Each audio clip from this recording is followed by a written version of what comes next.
Welcome to the channel of AJ classes 2882। आज हम पढ़ेंगे class 9th English Moments chapter 4 in the kingdom of fools. बेवकूफ़ों के राज्य में एक किंगडम हुआ करता था। किंगडम ऑफ फूल्स के नाम से जाना जाता था। वहाँ पे बेवकूफ़ लोग रहते थे। Both the king and minister were idiots. वहाँ के राजा और वहाँ के मंत्री दोनों बेवकूफ़ थे। They didn't want to run things like other kings. वह दूसरे किंग की तरह अपनी किंगडम को नहीं चलाना चाहते थे। So they decided to change night into day and day into night. इसीलिए उन्होंने रात को दिन में और दिन को रात में बदल दिया। They ordered that everyone should be awake at night. उन्होंने ये ऑर्डर किया कि हर कोई रात को जगा रहेगा। टिल देयर फील्ड्स, अपने खेतों में हल चलाएंगे। एंड रन देयर बिजनेसेस, अपने बिजनेस करेंगे। Only after dark and go to bed as soon as the sun came up, और सुबह होने के बाद ही वह सोने के लिए अपने बेड पर जाएंगे और जैसे ही शाम होगी काम के लिए निकल जाएंगे। Anyone who disobeyed would be punished with death. अगर किसी ने भी हमारे ऑर्डर को नहीं माना तो उसको मौत की सज़ा सुनाई जाएगी। The people did as they were told for fear of death. लोगों ने वैसा ही किया जैसा उनको कहा गया था मौत के डर से। The king and the minister were delighted at the success of their project. राजा और मंत्री दोनों बहुत खुश थे क्योंकि उनका प्रोजेक्ट काफ़ी सक्सेसफुल हो गया था। One day a guru and his disciple arrived in the city. एक दिन एक गुरु और उसका चेला उस शहर में आता है।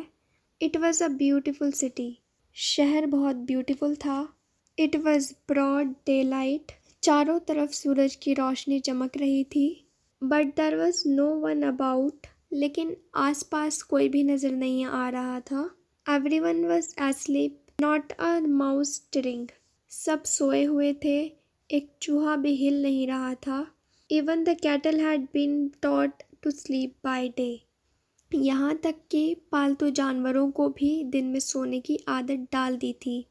The two strangers were amazed by what they saw around them.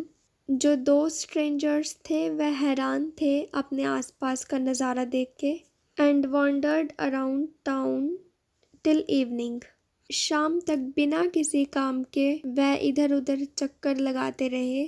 Suddenly the whole town woke up. शाम को अचानक से सारा शहर उठ गया। And went about its nightly business. और अपने नाइटली बिजनेस पे लग गए। The two men were hungry. दोनों चेला और गुरु भूखे थे। Now that the shops were open. क्योंकि अब दुकानें खुल गई थी। They went to buy some groceries. इसीलिए वह कुछ ग्रॉसरीज खरीदने लगे। To their astonishment, उन्हें हैरानी हुई। They found that everything cost same. हर चीज़ का रेट सेम था। A single डुड्डू, डुड्डू बोलते हैं वहाँ के करेंसी को, रुपये को बोलते हैं। हर चीज़ का कॉस्ट 1 रुपये था। Whether they bought a measure of rice or a bunch of bananas. चाहे वह केलों का गुच्छा खरीदे या चाहे वो 1 किलो चावल खरीदे। It cost डुड्डू, हर चीज़ का कॉस्ट 1 रुपये था। The guru and his disciple was delighted. गुरु और चेला शुरू में तो काफ़ी खुश थे। They had never heard of anything like this. उन्होंने पहले कभी इन चीज़ों के बारे में कभी सुना नहीं था। They could buy all the food they wanted for a rupee. जो भी उनको चाहिए था, जितना भी उनको चाहिए था, वह 1 रुपये में खरीद सकते थे। इसके आगे की स्टोरी हम पढ़ेंगे पार्ट 2 में। Thanks for watching.